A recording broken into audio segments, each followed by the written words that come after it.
Meus amigos, vocês querem conhecer mais sobre planos de saúde no geral? Como que eles se regulamentam, né? Quais as leis impostas sobre eles? Quais órgãos são que fiscalizam eles? Enfim, tudo sobre. Como também vídeos antigos sobre o SUS, medicina, ciências no geral. Enfim, não deixa de se inscrever no nosso canal. E caso queiram ou deixar dúvidas ali sobre algum tema específico ou sugestões de temas, maravilha, vou adorar, porque vira e mexe o que me faltam são temas ali para gerar um vídeo para vocês, mas e tempo, né, e pensar em temas e tal, então essa questão aí me transtorna, mas vai ajudar muito se vocês deixarem uma sugestão de tema aí para um próximo vídeo. Vou acatar todos e ter uma listinha ali de temas para fazer para vocês. Bem, quero começar o vídeo primeiro falando sobre... Se inscreva, vai me ajudar muito, de verdade mesmo. Aliás, compartilhe esse vídeo ao máximo, por favor. Muito mesmo. E, bem, quero falar sobre, primeiro, as minhas referências, né? Primeiro é a lei aqui de 1998, 9656, que dispõe sobre os planos de saúde, seguros privados de assistência à saúde. O dicionário Michelis, da língua portuguesa, vocês vão entender o porquê. Lei 9961 de 2000. Né, que cria a ANS, etc., da outras providências que eles citam, né, resolução normativa da ANS, né, que regulamenta sobre e reformula aquela lei 9656 que eu falei logo no início. E outra coisa aqui, ó, sobre lucros atrás de lucros. 3 referências aí para vocês sobre esse assunto. E não é pouca referência não, tá bom? É um jornal de economia importante aí no nosso país. Bom, então nós vamos explorar realmente todos os aspectos dessa lei, incluindo os principais artigos, pontos positivos, negativos, enfim. Discutir artigos atuais sobre o tema também. Principalmente que ela foi um marco regulatório importante na saúde suplementar brasileira. A lei 9656 de junho de 1998. O mesmo ano ali que o Brasil perdeu o título para a França por 3-0. Na Copa do Mundo da França, em Paris, enfim. Eu não sei se vocês prestaram atenção, mas na minha frase anterior, antes aí do meu devaneio, enfim, eu falei sobre suplementar. E esse termo, ele aparece constantemente ali quando se descreve sobre planos de saúde, né? Consultas particulares, consultas privadas, enfim. A própria ANS que regulamenta isso se chama Agência Nacional de Saúde Suplementar. Mas o que é suplementar? Por isso aí nosso querido dicionário Michelis poderia ser o Aurélio, poderia ser qualquer um, mas enfim, peguei esse daqui para ajudar a gente. Enfim, suplementar, presta atenção. Vocês vão entender o que ponto eu quero chegar. Que serve de suplemento ou de auxílio, que supre o que falta, que amplia ou complementa uma explicação ou exposição anteriormente dada, que se junta como complemento adicional. Quero fazer então uma provocação desde já com vocês. Ao falar sobre saúde privada no país, aí eu enquadro ela numa saúde suplementar, né?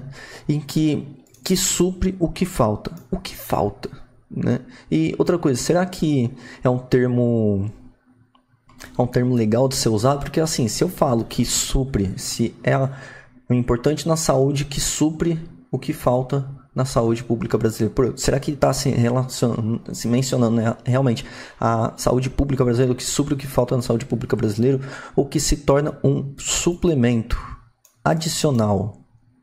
Lembrando que não foi falado complementar, né? Porque senão eles se complementariam, né? Se coexistiriam no mesmo lugar, se ajudando, né? Mutuamente. Não, estou falando exatamente que supre o que falta, que é um adicional. Ou seja, será que eu assumo que a minha saúde pública tem falhas e que eu dou acesso para outras existirem, dizendo nos seguintes moldes que é uma saúde suplementar, que supriria o que faltaria na saúde do meu país? Fica aí a pulguinha atrás da orelha para a gente refletir sobre, porque isso é muito importante. E falando sobre lei, poxa, eu não tinha tanto proximidade sobre. E quem é da área do direito, se puder me ajudar, eu vou adorar. Mas, bem, a própria lei, tá aqui, ó, L9656. Eles vão se... As leis, elas não são imutáveis, fixas. Elas mudam com o passar do tempo, assim como nossa cultura, nossa sociedade. E as leis também precisam se ressignificar ao longo do tempo, ganhar uma forma diferente de entender, proteger, cuidar, dar condições aos cidadãos viverem bem. Então, por isso que eles vão se retificando, né? Tirando e colocando, né?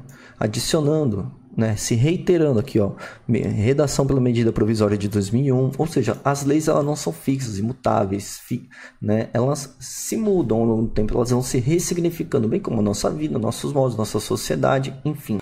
Sem dúvidas, há muito sobre o que falarmos, mas a lei, enfim, ela foi criada para regulamentar o setor de saúde suplementar no Brasil, trazendo então mais transparência e proteção aos consumidores de planos de saúde.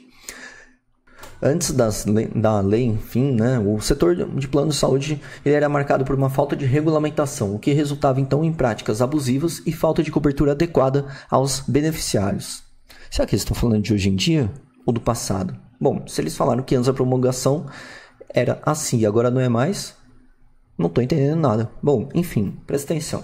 Dos principais pontos, enfim, dessa lei, porque se eu falar dela toda mesmo, vai aqui 3, 5 horas de vídeo, enfim, né? Mas sobre os principais pontos da lei, fala sobre o artigo 10, que dita sobre a cobertura mínima obrigatória.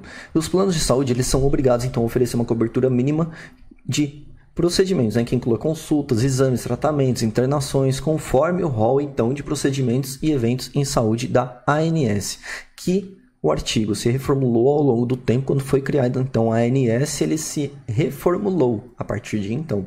O artigo 12, ele vai falar sobre os direitos dos consumidores, ou seja, ele também é uma releitura sobre o Código de Defesa do Consumidor, e está dentro do conjunto de leis do Código Civil. No artigo 12, ele vai falar exatamente sobre que estabelece direitos dos consumidores, incluindo acesso a consultas, exames, tratamentos previstos no contrato do plano de saúde e a continuidade do tratamento para doenças pré-existentes após o período de carência. Por isso que rola aquele questionamento sobre: você tem pressão alta? Você tem diabetes? Que medicamentos que você faz uso? Aquelas entrevistas chatas, né, por sinal, mas que são importantes para o convênio se defender, né, para o plano de saúde se defender, porque está previsto em lei isso. Apesar de ser uma prática vista por muitos abusiva, o próprio artigo 12 cita sobre, né, continuidade do tratamento para doenças pré-existentes após o período de carência. Como que eu vou saber se o cidadão tem uma doença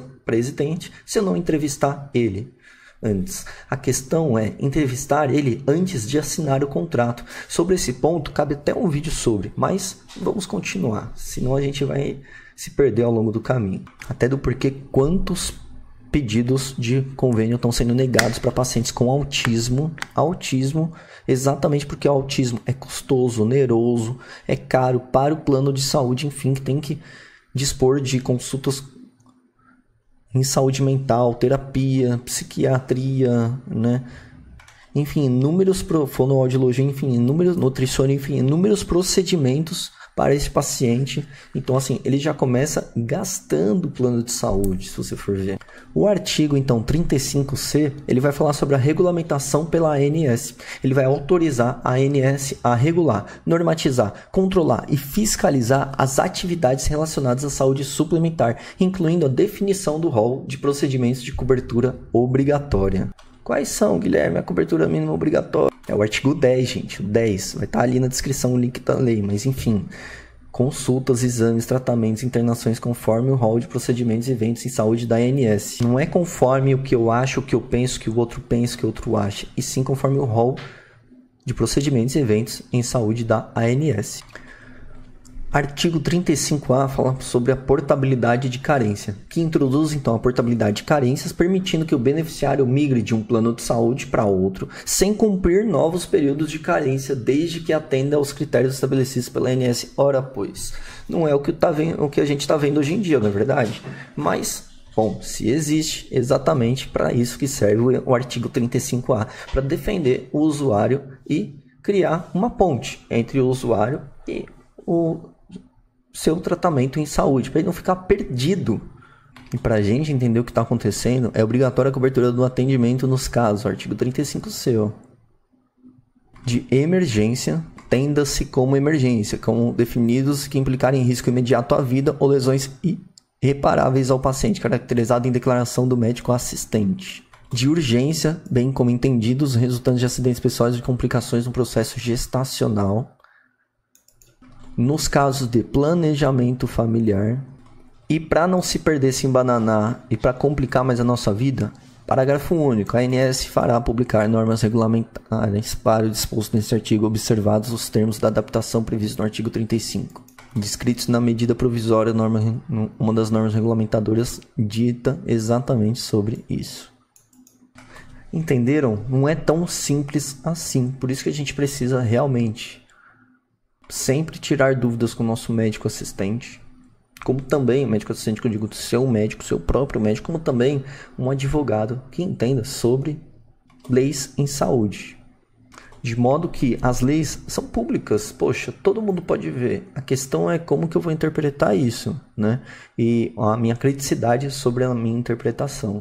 Claro que tem pontos positivos nessa lei, né, não, minha gente? A questão é que traz a proteção ao consumidor. A lei, ela traz então mais segurança para os consumidores de planos de saúde, garantindo então uma cobertura mínima obrigatória e regulamentando práticas que eram abusivas. Transparência e fiscalização sempre é um dos pontos positivos também. A criação da ANS, então, ela permitiu uma maior transparência e fiscalização do setor de saúde suplementar. Que termo ruim. Promovendo, então, a concorrência justa e protegendo os direitos dos seus beneficiários. Portabilidade da carência também é um ponto positivo, se você for ver, né? Porque facilitou a migração entre planos, permitindo que os consumidores escolhessem a melhor opção de plano sem serem penalizados, então, com novos períodos de carência. A questão é qual? Será que isso realmente é cumprido? Uma vez eu liguei para a ANS para tirar minhas dúvidas. Recomendo para você que ligue, pois vale a pena. Você não sabe o telefone? Pois só digitar ANS telefone como conversar sobre. Que eles vão te passar, com certeza. Porque hoje em dia ninguém mais usa uma agenda telefônica, enfim, né?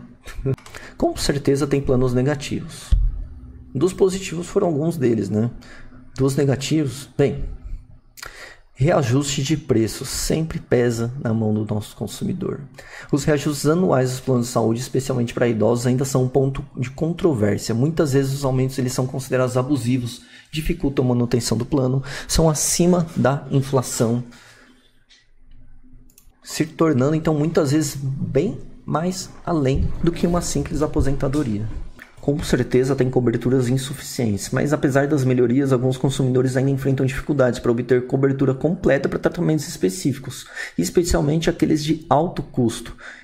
Leia-se doenças reumatológicas, doenças raras, doenças difíceis, doenças de difícil manejo, tais quais a saúde mental, que muitas vezes são bem custosas para o plano de saúde, né? Entende-se por autismo, né? TDAH, né, transtornos de personalidade, enfim.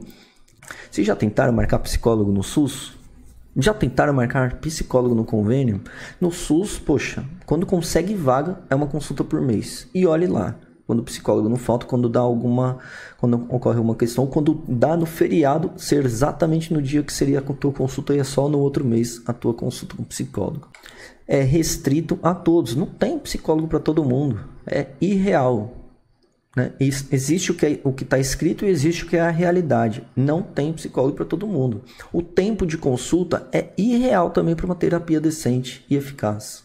No convênio, então, às vezes é 20 minutos de consulta. E eles limitam o tempo de consultas, limitam o número de consultas, diz que você só pode fazer 20 consultas. Enfim, é uma burocracia para você conseguir mais consultas e com tempo adequado e de qualidade. Tanto é que, meus amigos, se vocês forem perceber, a própria Receita Federal, ela fala que, poxa, você consegue abater imposto se você me mostrar comprovantes que você foi ao médico privado, particular, consultas odontológicas, porque eu, como Receita, eu assumo que a saúde no meu país é falha e eu abato do teu imposto de renda essas coisas para não te prejudicar, porque eu sou bonzinho. Entendeu? Fora que um outro ponto negativo também é burocracias e aprovações. Realmente, o processo de autorização de procedimentos e exames muitas vezes é burocrático e demorado. Quem nunca sofreu com isso? Impactando então negativamente os beneficiários que necessitam de atendimento rápido. Para uma empresa lucrar 343% em relação ao mesmo período, aí tem coisa, né não, gente? Olha uma questão aqui, ó. Os planos compreenderão não interromper o cancelamento de contratos de crianças com autismo e paralisia cerebral, isso na Poder 360, por exemplo. Mas beneficiários reclamam que os cancelamentos continuaram em ao menos 2 operadoras. De repente, foi cancelado o seu convênio, chamado então de rompimentos unilaterais, um termo que eles deram, né? Mais de 75% das empresas tiveram resultados positivos nesse trimestre. Pô, sem dúvidas, é uma empresa, tem que lucrar, a gente entende, né? Tem que lucrar acima da inflação, senão ela não existirá mais no nosso país. A gente entende esse ponto também. A gente entende que os impostos são exorbitantes para esse tipo de empresa, bem como para os usuários do seu país. A gente entende esse ponto também. Mas a gente entende também que os planos de saúde eles foram muito penalizados na pandemia do Covid, né? Em que eles foram processados inúmeras vezes, gastando muito. Então, as empresas do setor de saúde, no geral, realmente, elas andaram em frangalhos. Após o término da pandemia, 2, 3 anos depois, sabíamos que tudo ia mudar, que eles iam voltar a lucrar novamente. Então, foi o que aconteceu. Todas as empresas do país se reformularam. A questão é que tendências e desafios dos planos de saúde, matéria muito boa também. E fala muito boa aí do André de Barros Martins, né, em que ele cita que a gestão eficaz de saúde requer a navegação por várias áreas, o reconhecimento de risco até o controle efetivo, com a prevenção primária como um componente-chave. Mirando neste ponto, sem dúvidas, o plano de saúde ele lucraria muito mais e cobraria menos do seu usuário. No entanto, as pessoas vivem de um modelo curativo em saúde, não de um modelo preventivo, promoção de saúde. Eles querem a cura, eles não vão na consulta por conta para quererem se cuidar. Infelizmente, ainda são poucas pessoas que fazem isso. Eles vão para querer se curar, melhorar logo, pegar um atestado, fazer um exame, vou ver se meu fígado tá bom, pedindo uma ressonância pro médico. Pô, doutor, faz uma ressonância para mim, eu bebo muito, quero saber como que tá meu fígado. Poxa, tudo que um plano de saúde não quer é que você faça isso. Por isso, a promoção de saúde, prevenção, gestão de doenças e manejo de casos graves são ações estruturais fundamentais para enfrentar os desafios do setor. E que desafios, como é difícil lidar com ainda pessoas que pagam, né? Pô, tô pagando não sei o que, eu quero uma ressonância do meu fígado, doutor, porque eu tenho certeza que eu tenho alguma coisa, afinal eu bebo muito. Imagina, né? Quantas vezes a gente não viu isso? A ANS revela, plano de saúde batem recordes de lucro em 2024. Sem dúvidas, falar sobre plano de saúde é muito difícil. Claro que rende pra gente muito mais vídeos. A questão é que outro ponto a comentar são planos de saúde corporativos, beneficiários com doenças crônicas, né? Em que planos de saúde corporativos, por exemplo, né? A análise de como os planos de saúde eles estão lidando com os custos assistenciais e a promoção de saúde no ambiente de trabalho. E o impacto da regulamentação e políticas internas dos planos de saúde nos beneficiários, usuários, né, de doenças crônicas. E como isso afeta a continuidade do seu tratamento. Estratégias, sem dúvidas, para melhorar o setor. E acho que todos estão se adaptando com relação a isso. Seriam inovação e tecnologia.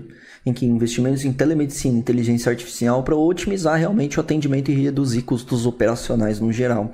Programas de promoção em saúde também são muito importantes, porque a implementação deles e prevenção de doenças para reduzir a incidência de doenças crônicas e os custos associados a elas. É complicado falar em promoção de saúde, mas a gente precisa mudar a visão das pessoas do nosso país. De sair desse modelo curativo para o modelo preventivo e de promoção em saúde. Só assim para a gente mudar uma dinâmica que onera tanto o nosso sistema público no geral. Não estou falando sobre o sistema de saúde particular, privado, público. Estou falando sobre todos, exatamente todos. Mas principalmente onera o nosso sistema público, nosso país no geral. Um outro ponto também seria parcerias, claro, com indústrias farmacêuticas e outras empresas de saúde também para compartilhar riscos e reduzir os custos de medicamentos e tratamentos. Bom, a lei no geral, sem dúvidas, ela trouxe avanços significativos para a saúde suplementar no Brasil, protegendo então os consumidores e regulamentando o setor. No entanto, desafios, como o ajuste de preço, burocracia, ainda precisam ser abordados.